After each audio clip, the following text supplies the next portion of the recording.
বিপদে হা হুতাশ করা আরেকটি বিপদ।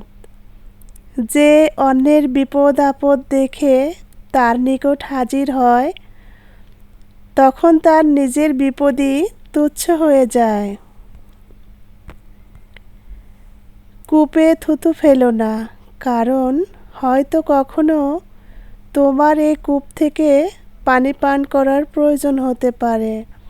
হ্যালো এভরিওয়ান, আসসালামু আলাইকুম। কেমন আছেন বন্ধুরা সবাই? আশা করি সবাই ভালো আছেন। আলহামদুলিল্লাহ, আমি আপনাদের দোয়ায় আল্লাহর অশেষ মেহেরবানিতে ভালো আছি। তবে ভালো আছি বললে নেহাত মিথ্যা কথাই বলা হবে। তারপরও শুকরিয়া আদায় করা আর কি। কিভাবে ভালো থাকি, আমার পাশের জেলার মানুষগুলা যেখানে বিপদে পতিত হয়ে আছে সেখানে কিভাবে ভালো থাকা যায় বলুন? আমরা আসলে কেউই ভালো নেই।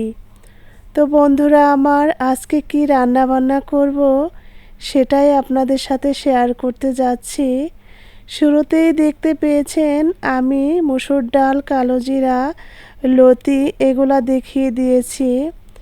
এখানে আমি শুকনা মরিচ খালি খোলায় তেল ছাড়া তার সাথে কালো জিরা দিয়ে ভেজে নিচ্ছি হালকা করে। আর এই ভর্তাটা আমি ব্লেন্ডারে করে নেব। আর এখানে আমি ভেজে তুলে রাখলাম, কিছুক্ষণ রাখলেই এটা মুচমুচে হয়ে যাবে। অন্যদিকে আমি রসুন কুচিও তেল দিয়ে ভেজে রেখে দিব, এগুলা এই ভর্তায় ব্যবহার করা হবে। এখন আমি লতি ডাল দিয়ে চচ্চড়ি করে নেব। লতি অনেকে চিংড়ি মাছ, ইলিশ মাছ বা এমনিতেই রান্না করে, কিন্তু আমাদের ফরিদপুরের বেশিরভাগ মানুষ ডাল দিয়ে চচ্চড়ি করে এই লতি।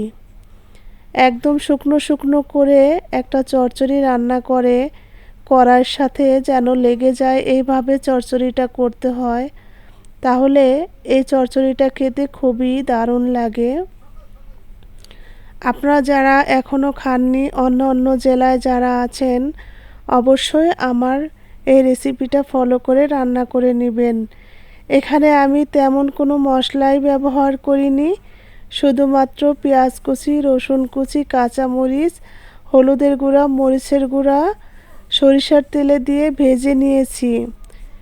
এখন লতিগুলা দিয়ে তারপর ডালগুলাও আমি দিয়ে পরিমাণ মতো অল্প একটু পানি দিয়েছি, যাতে এই রান্নাটা শুকনো শুকনো হয়। আর আমি এ ধরনের রান্নায় সব সময় আম অথবা আমড়া ব্যবহার করি।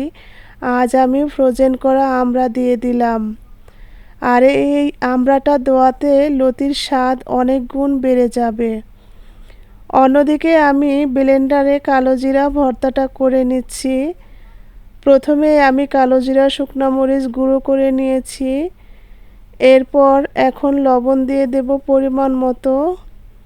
তারপর আমি এখন দিয়ে দিলাম রসুন ভাজা এবং কাঁচামরিচ। এভাবে আমি 2-3 বার থামিয়ে থামিয়ে ভর্তাটা করে নেব।